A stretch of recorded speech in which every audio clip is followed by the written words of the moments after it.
तो अस्सलाम वालेकुम, कैसे हैं आप सब। मैं हूं आपका भाई सईद खान, आपके अपने चैनल इसके ट्रैवलिंग में। तो मैं भी इस वक्त अबू धाबी एयरपोर्ट में बैठा हूं और ये वीडियो मैं पहले डाल दूं या मैं भी बहरीन की वीडियो के बाद डालूं, क्योंकि ये वीडियो बनाना बहुत ज़रूरी थी उन लोगों के लिए कि जो लोग विज़ एयर पे ट्रैवल करना चाह रहे हैं। स्पेशली मैं उन लोगों के लिए जो विज़ एयर पे ट्रैवल करना चाहते हैं और या विज़ एयर पे ट्रैवल उन्होंने किया है या करने वाले हैं या उनका कोई इरादा है इस तरह का, तो ये स्पेशल उन लोगों के लिए।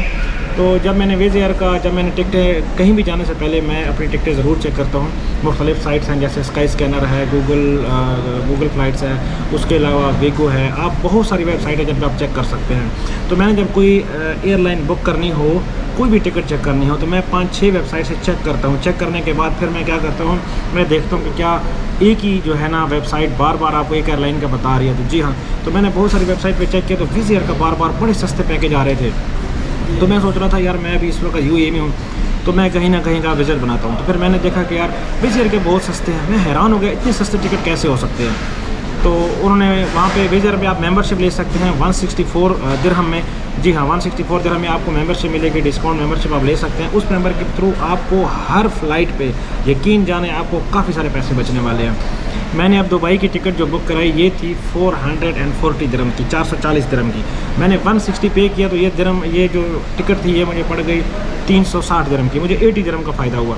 अब आप सोचें कि 80 दिरहम का मुझे एक टिकट में फ़ायदा हुआ, मैंने 164 दिरहम टोटल पे किया है। 80 दिरहम का मुझे एक टिकट में फ़ायदा हुआ, तो आप इसे हिसाब लगाएं कि 84 दिरहम मेरे रहते हैं। अभी मैंने ओमान जाना है, उसके अलावा मैंने जॉर्डन भी जाना है, मैंने अज़रबैजान भी जाना है, मैंने जॉर्जिया भी जाना है इंशाल्लाह। तो ये सब जो ट्रिप है ये मैं प्लान करने वाला हूँ, तो ये मैं इसी से विज़ एयर से करूँगा।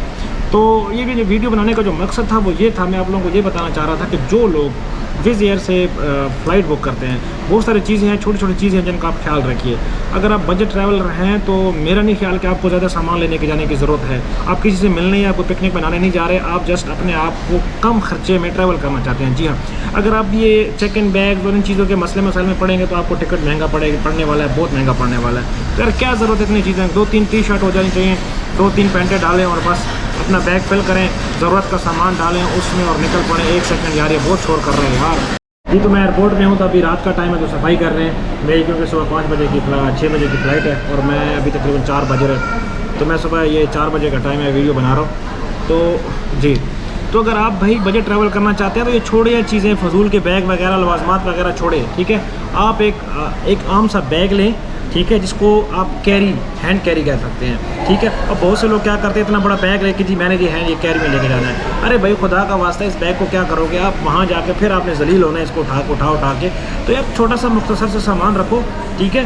तो वो आपको कोई, आप दुनिया के किसी ऐसे कोने में नहीं जा रहे कि जहाँ आपको कपड़े नहीं मिलने वाले हैं, जहाँ आपको कोई चीज़ नहीं मिलने वाली। बहुत से लोगों को मैंने देखा ऐसी चीज़ें साथ लेके जाते हैं, पता नहीं कि उन्होंने वहाँ सारी ज़िंदगी रहना होता है। भाई आपने 10-15 दिन रहने हैं, 5 दिन रहने हैं, उसके लिए हल्की सी चीज़ें लेके जाओ जिनका वज़न कम हो। आपको ज़रूरत नहीं है इन चीज़ों की। अगर आपको टी शर्ट वहाँ ज़रूरत पड़ भी गई है तो भाई हर हॉस्टल में, हर होटल में वॉशिंग मशीनें होती हैं, हर चीज़ होती है, तो आप वहाँ पे धो सकते हैं या आप नहीं भी ले सकते हैं, इतनी कौन सी कोई बड़ी बात है। तो जितने का आप वो अपने बैग को परचेज़ करते हैं ना, तो कहने का मकसद ये है कि जितने का आप उसको अपना चेक इन बैग के लिए परचेज़ करते हैं टिकट, ठीक है, तो उससे बेहतर है कि आप अपनी नई शर्टें ख़रीद लो। भाई क्या ज़रूरत है पुरानी शर्टों को, उन्हीं चीज़ों के आप इतने पैसे दिए जा रहे हो। तो बराह मेहरबानी सबसे पहला पॉइंट ये है कि जो लोग ट्रैवल करना चाहते हैं कम पैसों में, तो बराह मेहरबानी ये चेक इन बैग के चक्कर को छोड़ें। एक छोटा सा बैग लें, मैं आपको अपना बैग दिखाता हूँ। ये मेरा बैग है, ठीक है, ये मैंने लाहौर से लिया था। ये मैंने लाहौर से लिया था, जब मैं लाहौर एयरपोर्ट पे काम करता था, मैंने लाहौर से लिया था। लाहौर से मैंने 3500 रुपये का लिया था, बहुत अच्छा बैग है ये। इसी तरह का एक छोटा सा बैग ले लें, इस पर कोई इतराज़ नहीं करेगा। इस बैग की मैं बार बार क्यों बात कर रहा हूँ, इस बैग की मैं बात इसलिए कर रहा हूँ कि भाई से लोग विज़ एयर से टिकट बुक कराते हैं, जब वो बुक कराते हैं वो कहते हैं टिकट तो महंगी है, आप तो कह रहे थे सस्ती है। भाई सस्ती है, आप उसमें चीज़ें ऐड करते जाओगे तो भाई आपको महंगी पड़ेगी ना। आप उसमें खाना ऐड करोगे। अब मेरी 1 घंटा 20 मिनट की फ़्लाइट है, 6:20 में मैं उड़ेगी यहाँ से अबू धाबी से, और 6:40 में मैं बहरीन पहुँच जाऊँगा। रास्ते में मैं नहीं खाऊँगा तो क्या फ़र्क पड़ जाएगा। अब यही खाना अगर आप यहाँ खा लें तो यहाँ आपको मे भी गालबन 40-50 दिरहम में अच्छा सा, 20 दिरहम में, 25 दिरहम में अच्छा सा बर्गर मिल जाएगा। तो ये अगर आप एयरप्लेन में खाएँगे तो वही खाना आपको वो पता नहीं किस स्टैंडर्ड का होगा, वो आपको पता नहीं कितने में वो देंगे, ठीक है। $20-30 का खाना होता है जब आप उसमें खाते हैं, तो वो कितना आपको बहुत महंगा पड़ सकता है। तो मैं इसलिए आपको कह रहा हूँ ये खाना आप उसमें छोड़ दें, ठीक है। अगर हाँ आपकी लंबी फ़्लाइट है फिर तो चलो आपकी मजबूरी है। दूसरा, ये चेक इन बैग छोटा रखें, बड़ा बैग ना रखें, आपको टिकट कम पड़ेगी। उसके बाद तीसरी बात ये, कोई भी ऐसी चार्जेस, कोई भी ऐसी सर्विस आप दूसरी अवेल ना करें, आपका टिकट उतने में ही पड़ेगा जितने में आपको वो वेबसाइट शो कर रही होगी। ये मैं आपको गारंटी के साथ बता सकता हूँ। मैं आपको बताता चलूँ, जो वीडियो बनाने का मेरा मकसद था वो ये था कि मैं जब विज़ एयर की मैंने फ़्लाइट ली, ठीक है, टिकट तो मुझे उतने में पड़ गई, वो कोई महंगी नहीं लगी, तो 440 के बजाय मैंने 520 पे कर दिए, ठीक है। तो जब मैं निकलने से पहले ना मैं कोशिश करता हूँ कि हर एयरलाइन की या किसी भी मैं कोई चीज़ परचेज़ करता हूँ ऑनलाइन, तो मैं उसके व्यूज़ वगैरह पढ़ता हूँ। आप भी ज़रूर पढ़ा कीजिए। तो मैंने उसके व्यूज़ पढ़े। जब मैंने उसके व्यूज़ पढ़े तो मैं तो यार हैरान हो गया। मैंने कहा यार ये मैं क्या कर बैठा एक दफ़ा के लिए। तो मैं सोचने लगा यार मैं पागल हूँ, मैंने सस्ते के चक्कर में क्या मैं बुक करा लिया। हर बंदा कह रहा है कि यार ये तो सस्ती एयरलाइंस के चक्कर में, और ये ऐसे तो ये जो है ना पैसे ले लेते हैं जब आप चेक इन कराओ, ये करते हैं वो करते हैं, बोर्डिंग लेते वक्त ये करते हैं। मैंने कहा ये ऐसी क्या बात हुई। तो मैंने क्या किया, मैंने ऐसे यकीन माने ऐसे गोरे जर्मनी के, फिनलैंड के, उनके व्यूज़ भी पढ़े। मैं हैरान हो गया यार, पढ़े लिखे लोग ये ऐसी गलतियाँ कर रहे हैं। तो मैंने क्या किया, मैंने उन व्यूज़ से फ़ौरन मैंने व्यूज़ बंद किए। मैंने लैपटॉप खोला, अपनी वेबसाइट सारी चेक की, छान मारी। इनकी वेबसाइट पे बहुत सारी चीज़ें हैं जो आपके सामने दी गई हैं। अगर आप उनको नहीं पढ़ेंगे, अगर उन पर अमल नहीं करेंगे तो भाई गलती आपकी है, हमारी गलती है। एयरलाइन की क्या गलती है। एयरलाइन आपको कहता है कि जी अगर आप अबू धाबी से आप फ्लाई करने लगे हैं तो आप अपनी चेक इन ऑनलाइन कर सकते हैं, जो कि फ्री है। जी बिल्कुल, वो फ्री है। तो आप फ्री में क्यों नहीं करते। उसमें बाकायदा लिखा हुआ है कि अगर आप ऑनलाइन चेकिंग नहीं करते तो आपको एयरपोर्ट पे जाके चेक इन फ़ीस देनी पड़ती है। अब दुबई की चेक इन फ़ीस फ्री है, अबू धाबी में फ्री नहीं है। अब मिसाल के तौर पे आप इतिहाद एयरवेज से टिकट बुक कराते हैं, ठीक है, वो है 500 दिरहम की और यहाँ है 300 दिरहम की, ठीक है। तो आप समझते हैं कि यार वो 500 दिरहम की टिकट महंगी है। जी महंगी नहीं है, उसमें भी आपसे सारी चीज़ें लेते हैं एयरपोर्ट पर, ठीक है। आपको पता नहीं है, आपको पता नहीं होता कि उसमें क्या क्या, आप टिकट को इतना गौर से पढ़ते नहीं है। उसमें चीज़ें शामिल होती हैं, चेक इन फ़ीस, हर चीज़, हर एक फ़्लाइट की आपसे एयरपोर्ट लेता है। ये एयरपोर्ट जो इन्होंने बनाया हुआ है ना इतना प्यारा और इतना अच्छा, ये हमारे पैसों से चलता है, ठीक है ना। जहाँ भी होता है, सिर्फ दुबई की बात नहीं कर रहा, पूरी दुनिया की बात कर रहा हूँ। तो जो भी आप आ रहे हैं तो फाइनली प्लीज़ इस चीज़ को पढ़ के आइए भाई। अब आपने चेक इन नहीं की, 1 दिरहम में आप चेक इन कर सकते हैं। जी हाँ, अगर आप उसको ऑटो चेक इन ऑन करें तो आप 1 दिरहम में कर सकते हैं। बट अगर आप अपनी मर्ज़ी की सीट सेलेक्ट कर सकते हैं, जैसे मुझे विंडो सीट चाहिए थी, मैंने खुद विंडो सीट सेलेक्ट की, मैंने 25 दिरहम एक्स्ट्रा दे दिए।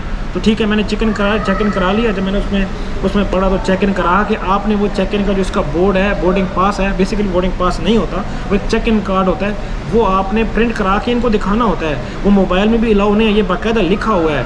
अब मैं जब वहाँ गया, मैंने देखा पढ़े लिखे लोग, अब वो कहते हैं जी हमने तो चेक इन नहीं किया हुआ। तो उन्होंने कहा यार इसमें हमारी क्या गलती है। तो वहाँ लोग जी बुरा भला कह रहे हैं जी कि ये बेज़ यार ऐसे लूट रही है। मैंने कहा भाई क्या लूट रही है, आपको क्या उन्होंने कहा है, गलती आपकी अपनी है, आपने पढ़ा ही नहीं है। आपने पढ़ा है कि चेक इन पहले 3 घंटे, फ्लाइट से 3 घंटे पहले आप चेक इन कर सकते हैं जनाब। आपने चेक इन की है, नहीं की, फ्री में है, तो वो तो आपसे 160 दिरहम चार्ज करेंगे भाई, उन्होंने लिखा हुआ है, तो उन्होंने तो चार्ज करना है। वो आपसे चार्ज नहीं करेंगे तो एयरपोर्ट वालों को अपनी जेब से देंगे। कौन अपनी जेब से देता है भाई। तो ये बहुत सारी चीज़ें हैं जिनका ख्याल। और दूसरी मेन बात, फिर लोग कहते हैं जी कि हमारा टिकट जी हमें एयरपोर्ट पे इतना लगेज का ले लिया, वो ले लिया, ये ले लिया। और भाई उनकी वेबसाइट पे आप पढ़ो, उनकी वेबसाइट पे पूरा लिखा हुआ है कि ये चीज़, ये बैग होना चाहिए। अगर आपके पास हैंड कैरी है तो इतना चौड़ा, इतना लंबा, हर एक चीज़ उन्होंने बाकायदा लिखी हुई है। अगर आप उसके बावजूद इतना बड़ा बैग लेके आ जाएंगे तो वो आपको हैंड कैरी में कहाँ लेके जाने देंगे। वो तो कहेंगे भाई इसको चेक इन कराओ। अब चेक इन कराओगे तो चेक इन के आपको पैसे देने पड़ेंगे। अब या आपकी टिकट जाएगी या आप एक्स्ट्रा पैसे दोगे। तो भाई ये चीज़ें खुद पढ़ें। और अगर आप लगेज लेके जाना चाहते हैं तो लगेज की भाई आप एक्स्ट्रा पैसे देंगे तो टिकट आपकी डेफिनेटली महंगी होगी। अगर आप वहाँ पे नहीं देंगे तो यहाँ पर एयरपोर्ट में देने पड़ेंगे। ये तो बहुत सिंपल सी बात है। तो ये चीज़ें हैं, इन चीज़ों का प्लीज़ आप ख्याल रखिए टिकट बुक कराते वक्त कि अपना बैगेज का ख्याल रखिए। अगर आपका बैगेज है तो बैगेज वहीं से बुक कराएं। अगर आपके पास आप विज़ एयर की फ़्लाइट बुक करा रहे हैं तो काइंडली बोर्डिंग पास लाजमी वहाँ से चेक इन करके आएँ। अपने घर से खुद ही ऑनलाइन चेक इन करके आएँ। उसकी कोई फ़ीस नहीं है। अगर आप सीट लेना चाहते हैं अपनी मर्ज़ी की सीट ले लें, उसके थोड़े से पैसे होते हैं, ज़्यादा पैसे नहीं होते। तो चेक इन करा के वो बोर्डिंग पास साथ लाएँ। यहाँ के जस्ट मैंने इनको बोर्डिंग पास दिखाया, उन्होंने मेरी होटल बुकिंग चेक की। उन्होंने बस इतना नहीं देखा, बस देखा कि booking.com से मैंने कराई हुई थी, वही देखा, बस देखा सच्ची को। सारा कुछ मैंने प्रिंट कराया हुआ था भाई। 8 दिरहम लगे हैं सब कुछ प्रिंट करने में। तो भाई अगर मैं सॉफ्ट में लाता, उनको दिखाता, उसको कन्फ्यूजन में डालता, 8 दिरहम लगा के मैंने मामला ही ख़त्म कर दिया जी। अब तीसरी बात, पहली बात हो गई आपके चेक इन बैग्स की। दूसरी बात हो गई आपके जो आपका चेक इन का हो गया, आप चेक इन करते हैं, बोर्डिंग पास आप लेते हैं, उसकी बात हो गई। तीसरी बात आपकी हो गई जनाब वो ये कि आप लोग क्या करते हैं, अगर कोई किसी कंट्री की रिक्वायरमेंट है कि जी हमें इंश्योरेंस चाहिए, आप लोग इंश्योरेंस नहीं करते, तो इंश्योरेंस नहीं होगी तो आपको तो अप्लाई करने नहीं देंगे, या आपके पास होटल बुकिंग नहीं होगी तो वो नहीं करने देंगे। अब डिफरेंट कंट्रीज़ का डिफरेंट क्राइटेरिया होता है। ये आप याद रखिए, किसी भी कंट्री को जब आप फ्लाई कर रहे होते हैं तो आपके पास उस कंट्री का लॉ आपके ऊपर इन्फोर्स होगा, ना कि उस कंट्री का जिसको आप लीव कर रहे हैं। मिसाल के तौर पे अगर आप पाकिस्तान से रशिया जा रहे हैं या पाकिस्तान से आप दुबई आ रहे हैं तो आपके ऊपर दुबई का जो लॉ है वो आपके ऊपर होगा, इम्प्लीमेंट होगा, ना कि पाकिस्तान का, क्योंकि आप दुबई जा रहे हैं तो उससे पहले आप दुबई का लॉ लाजमी पढ़ें। अब जैसे अगर आप दुबई आ रहे हैं तो आपको भी बेहतर पता होगा कि आजकल विजिट के ऊपर 5000 दिरहम लाजमी होना मस्ट है। बैंक आपकी जो होटल बुकिंग है वो पेड होना चाहिए, आपके पास पेड जो है ना कंफर्म फ़्लाइट होनी चाहिए वापसी की, वरना आपको पता है दुबई भी आपको रिजेक्ट कर रहा है। तो अगर मुझे बताएं, अगर आपके पास इनमें से एक चीज़ नहीं होगी और अगर आपको एयर बलून या किसी ने रिजेक्ट कर दिया, फिर आप बोलोगे कि यार हमें जो है ना बोर्डिंग नहीं करनी थी। तो बहुत से लोग थे यहाँ पे जो शोर मचा रहे थे कि जी जो है ना विज़र हमें ये नहीं करने दे रहा, विज़र हमसे एक्स्ट्रा पैसे चार्ज कर रहा है, किसी को बोर्डिंग नहीं करने दे रहा। तो भाई साहब तो बोर्डिंग आपकी कैसी होगी जब आपकी होटल बुकिंग ही नहीं है, आपके पास इंश्योरेंस ही नहीं है। उन्होंने मेरे से होटल बुकिंग चेक की, मैंने होटल बुकिंग दिखा दी। उसके बाद उन्होंने मेरे से पूछा, हाँ भाई क्यों जा रहे हैं? मैंने कहा भाई ईद है यार, आगे ईद आ रही है, मैंने विजिट पे जा रहा हूँ, घूमने फिरने जा रहा हूँ। उन्होंने कहा ठीक हो गया। उन्होंने कहा आपके पास पैसे हैं? मैंने कहा बिल्कुल है मेरे पास। उनको बड़ी अच्छी गपशप हुई, काफ़ी टाइम जो है ना इतना रश नहीं था, तो काफ़ी सारे मैंने उनसे मालूमात और भी ले ली, और भी कंट्रीज़ के बारे में। तो मैंने उनको कहा कि जी आपके जो है ना विज़ एयर के वो इंडिया का था, तमिलनाडु का, मतलब बहुत अच्छा था, बहुत नाइस था। उससे मेरी गपशप हुई, फिर उसको ज़्यादा उर्दू तो नहीं आ रही, मैंने उससे पूछा कि भाई क्या आपकी क्यों लोग रिव्यू कह रहा था कि यार people are not even checking our website, they just book the ticket and they came here and when they came here so we will charge. जी, तो ये होगा ये बात। और दूसरा, लॉ इन्फोर्समेंट की बात मैं बार बार इसलिए कर रहा हूँ क्योंकि जब मिसाल के तौर पे आप आज़रबाईजान जा रहे हैं, अब आज़रबाईजान ने यूएई का जो रेजिडेंस है उसके ऊपर पाकिस्तानी, इंडियन, बांग्लादेशी पासपोर्ट के ऊपर ऑन अराइवल वीज़ा देना बंद कर दिया। क्या आपको पता है? नहीं पता ना। ऑन अराइवल वीज़ा देना बंद कर दिया। आप उनकी वेबसाइट पर चेक कर सकते हैं। ओ भाई, ऑन अराइवल आपको लेने की ज़रूरत क्या है? आप मुझे बताएं, यहाँ वीज़ा आप अप्लाई करें, ठीक है, आप उसमें यूएई रेजिडेंस का डाल ही नहीं, आप उसमें पाकिस्तानी पासपोर्ट पे वीज़ा अप्लाई करें।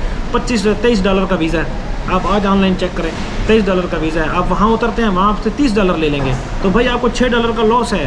तो क्या ज़रूरत है वहाँ पे लेने की? यहाँ से अप्लाई करें, यहीं से करें, होटल बुकिंग करें, यहीं से आप वापसी की फ़्लाइट बुक करें। विज़ एयर वाले आपको रोक लें, फिर ये चीज़ें मैं आपको जो बता रहा हूँ इन चीज़ों का ख्याल रखें, आपको कभी वो नहीं रोक सकते।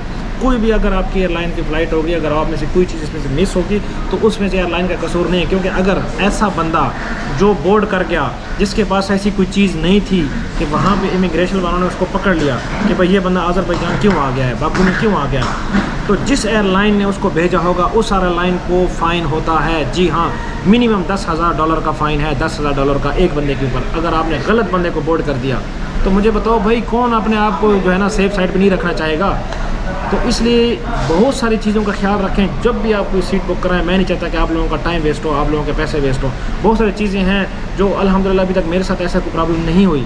मुझे बिश्कीक जाते हुए बहुत प्रॉब्लम हुई थी, तो उस वक्त मेरी गलती थी, मेरे पास होटल बुकिंग नहीं थी, मैंने ऑन स्पॉट बुकिंग की है, बट मेरे पास होनी चाहिए थी।